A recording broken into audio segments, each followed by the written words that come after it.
എറണാകുളം തൃക്കാക്കരയിൽ അനധികൃത കച്ചവടങ്ങൾ പൊളിച്ചു നീക്കുന്നതിനെതിരെ പ്രതിഷേധം. കടയുടമകളായ വയോധികൻ ലോറിക്ക് മുന്നിൽ ഇരുന്ന് പ്രതിഷേധിക്കുകയാണ്. ലിഡിയ ജേക്കബ് ചേരുന്നു കൊച്ചിയിൽ നിന്നും.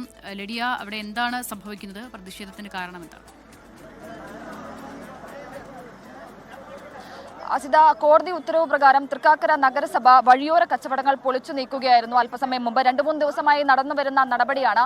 പക്ഷേ ഇന്ന് അതിലൊരു പ്രതിഷേധമുണ്ടായിരിക്കുകയാണ്. നമുക്ക് ദൃശ്യങ്ങളിൽ കാണുന്നത് പോലെ തന്നെ അല്പം മാറിയുള്ള ഒരു കട, അതായത് തൃക്കാക്കര അമ്പലത്തിന് മുൻപിലുള്ള ഒരു കട പൊളിച്ചതുമായി ബന്ധപ്പെട്ട കടയുടമകളായിട്ടുള്ള 2 പേർ, വയോധികരായിട്ടുള്ള 2 പേർ ഇപ്പോൾ റോഡ് ഉപരോധിച്ച് പ്രതിഷേധിക്കുകയാണ്. റോഡ് നടുക്കിരുന്നാണ് അവർ പ്രതിഷേധിക്കുന്നത്.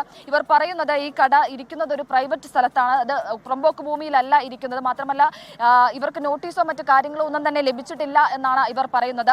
അത്തരത്തിൽ പ്രതിഷേധം നടക്കുകയാണ്. ഈ വണ്ടികളും കാര്യങ്ങളും ഒക്കെ തടഞ്ഞ് റോഡിലിരുന്നുള്ള പ്രതിഷേധമാണ് ഇപ്പോൾ നടക്കുന്നത്.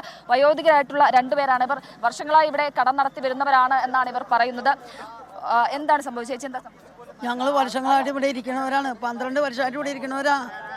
ഈ വയസ്സായ ഞാനും ഈ കൂടി അങ്ങനെ 2 ഇതുകൊണ്ടേ ജീവിക്കണേ.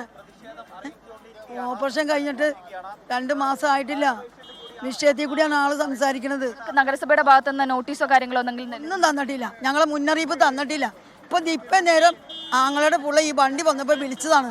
അവിടുന്ന് ഓടി വന്നപ്പോഴത്തേക്കും പൊളി അയച്ച് ഞങ്ങൾ ഇവിടുന്ന് ചെന്ന് ചായ തിളപ്പിച്ച് കുടിക്കണുള്ള ആ വെള്ളം കുടിച്ചിട്ടില്ല മനുഷ്യൻ. ഇത് എത്ര വർഷമായിട്ട് ഇവിടെ കട നടത്തുന്നത്? 12 വർഷമായി. ഇത് പുറമ്പോക്ക് ഭൂമിയാണെന്നാണ് നഗരസഭ ഉദ്യോഗസ്ഥർ പറയുന്നത്. പുറമ്പോക്കല്ല, ഇത് അവിടെ ചുറ്റും മതിൽ കെട്ടിയിട്ടേച്ചേക്കായിരുന്നു. ആ സ്ഥലത്താണ് പ്ലാറ്റാരി സ്ഥലം ഞങ്ങൾക്ക് കട വെക്കാൻ. കട ഞങ്ങൾ മേടിച്ചപ്പോൾ കാണിയുടെ പുറത്തിരുന്നേ. അവിടുന്ന് പൊളിച്ച് മാറ്റാൻ പറഞ്ഞപ്പോൾ ഇവർ ഇത്തിരി സ്ഥലം നന്നാ അങ്ങോട്ട് നീക്കി വെച്ചാൽ ആ മതിലിൻ്റെ അണ്ടയിൽ വെച്ചാണ് കടയിൽ. ആ മതിലോട് ചേർത്ത് പോസ്റ്റിൻ്റെ ഇടയിൽ അവിടെ റോഡ് വരൂല, വഴി വരൂല, ഒന്നും വരില്ല. ആ പോസ്റ്റിൻ്റെ ഇടയിലേക്ക് നീക്കി വെച്ചാണ് കടയണത്. ഒരു കാലത്തും അവിടെ ഒന്നും വരൂല. പിന്നെ എന്തുകൊണ്ട് അവരത് പൊളിച്ച്? അവസാനം എന്താണ് തീരുമാനം ഉണ്ടായത്? എന്താണ് മുനിസിപ്പാലിറ്റി ഉദ്യോഗസ്ഥർ ഇവിടുന്ന് പോയല്ലോ? ഏത് എന്ത് പറഞ്ഞിട്ടാണ് നഗരസഭാ ഉദ്യോഗസ്ഥർ? അവരൊക്കെ പോയി. അവരൊക്കെ ഇവിടുന്ന് പോയി. വീട്ടിൽ കോളേജുകാർക്കും ആർക്കും പ്രശ്നമില്ല. ഞങ്ങൾക്ക് ഒരു മരം അവിടെ നിന്നത് അതും വെട്ടിക്കളഞ്ഞ അവർക്ക് ഒരു പ്രശ്നമില്ല. അവർക്ക് ഒരു പ്രശ്നവും ഇല്ല. ഇങ്ങനെ റോഡിലിരുന്ന് പ്രതിഷേധിക്കാൻ തന്നെയാണോ? ഏത് റോഡിലിരുന്ന് പ്രതിഷേധിക്കാൻ തന്നെയാണ്? റോഡിൽ ഞങ്ങൾക്ക് സമാനം ചെയ്യാണ്ട് ഞങ്ങൾ പോകില്ല. ഞങ്ങളുടെ കട പൊളിച്ച് ഞങ്ങൾ നാളെ ജീവിതം മാർഗം പോയി. അതിൻ്റെ അകത്ത് പൈസയുണ്ട്, സാധനങ്ങളുണ്ട്, എല്ലാം ഇരിപ്പുണ്ട്. 10-50,000 രൂപ പെട്ടി അതിൻ്റെ അകത്തുള്ളതൊക്കെ അവർ പെറുക്കിക്കൊണ്ട് പോയി. 50,000 രൂപ ഉണ്ട്. അത് തന്നെയാണ് വീട്ടിലോട്ട് കൊണ്ടുപോയില്ല. ഒരാളും ഇവിടെ കള്ളന്മാർ വരൂല.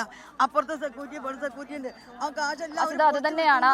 മുന്നറിയിപ്പില്ലാതെ ഇത്തരത്തിൽ കടകൾ പൊളിച്ചതിലാണ് വലിയ രീതിയിലുള്ള പ്രതിഷേധം. വയോധികരായിട്ടുള്ള 2 പേരാണ് ഈ കടയിലുള്ള സാധനങ്ങൾ എടുത്തുകൊണ്ട് പോയി. അതോടൊപ്പം തന്നെ ശരി ലിഡിയ, എന്തായാലും മുന്നറിയിപ്പ് ഇല്ലാതെയാണ് കട പൊളിച്ചു നീക്കിയത് എന്നുള്ളതാണ് അവർ പറയുന്നത്. പക്ഷേ ഇത് പുറമ്പോക്ക് ഭൂമിയാണ് എന്നുള്ളതാണ് നഗരസഭയുടെ ആ വിഷയത്തിലെ പ്രതികരണം. എന്തായാലും മറ്റ് നടപടിക്രമങ്ങളിലേക്ക് നഗരസഭ ഇപ്പോൾ കടക്കുന്നില്ല.